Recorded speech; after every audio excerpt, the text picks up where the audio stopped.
It's hard to breathe, but that's alright. Hush.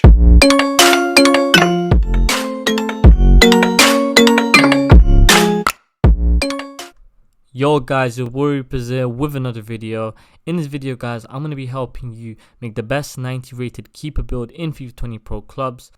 Also guys, if you aren't aware, I've been doing live streams every single day for the past around 2 weeks. So if you want to join my team or you want to play and have fun, chill, jump into my live stream, add out my PSN, and yeah, you can jump in. But other than that, let's get straight to the video. But before we do, make sure to subscribe. I'm trying to hit 1,000 subscribers, or at the moment maybe 700. Slowly build up all the way to hitting 1,000. Hit the notification bell as well, and obviously give this video a thumbs up if you enjoyed it. Now let's get straight to the video. So guys, for the build, he's 90 overall, he's 6'4", he's 178 pounds.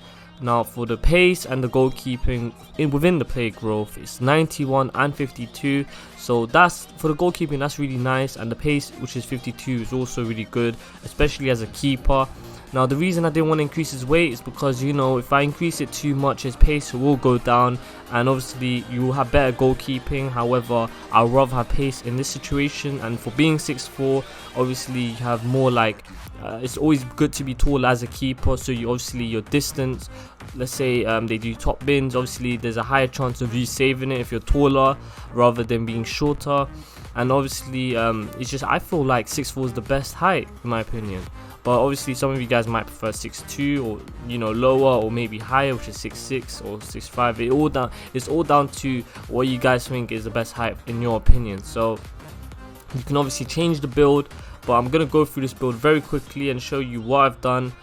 And also I've done some research because I'm not a keeper myself, so I felt like this is the best build as a keeper in my opinion. So if you like this build, try it out. If you don't like it, maybe you can change a few things and alter some of the attributes I used within the build or within the blueprint. Now I'm just going to show you the build right now. So remember, he's 6'4", 178 pounds. And for the physicality, for the physicality, this is what I've done. Obviously I worked a lot of the jumping, because as a keeper you need to have jumping, especially when it comes to corners and set pieces, or maybe if the ball is mid-air and you need to jump and capture the ball, you will need jumping guys. And obviously I've done jumping and reactions, because reactions is very important as well. As a keeper, it's very important, because you have to remember about it. It's all down to your reactions guys. If you have higher reactions, the chances of, maybe let's say they shoot to the left and you're in the middle, the chances of you reacting faster, depending on what your reactions are, the more chance you will save shots from the opposition. So it's very important to have reaction.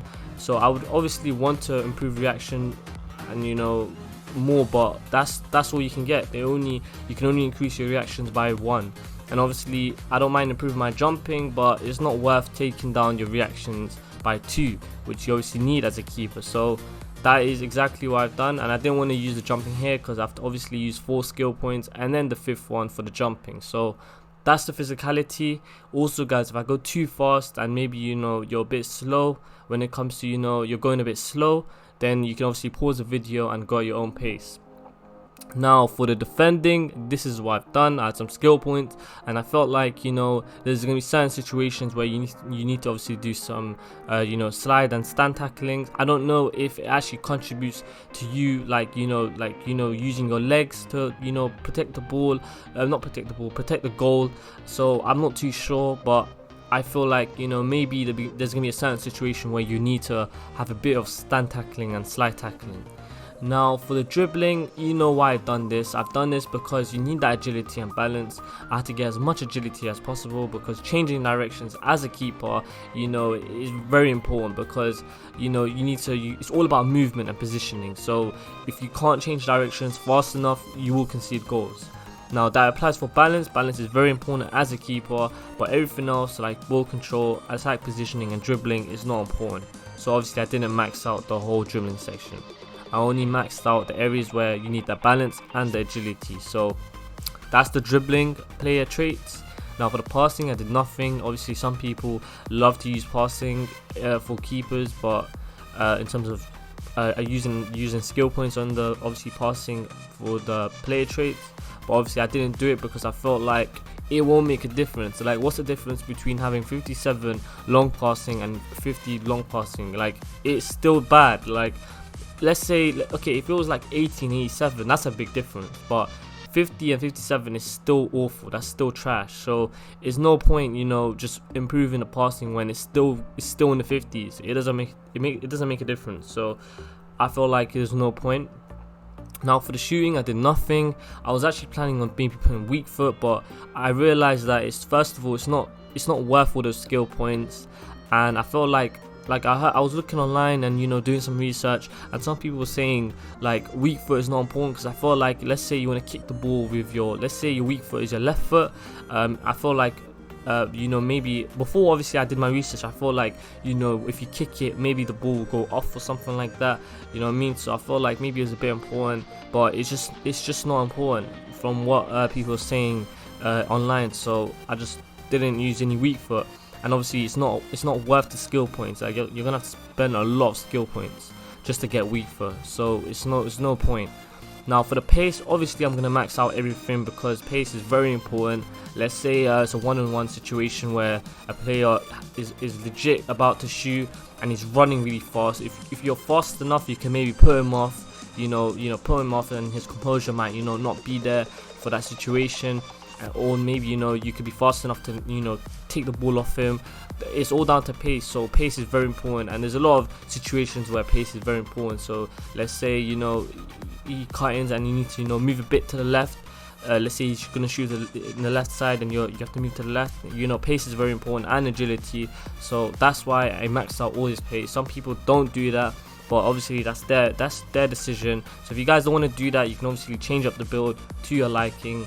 Now for the goalkeeping, obviously I'm gonna max out everything because your keeper, guys, this player trait is all for the keeper, the keeper build. So, you know what I mean, of course I'm gonna max out everything.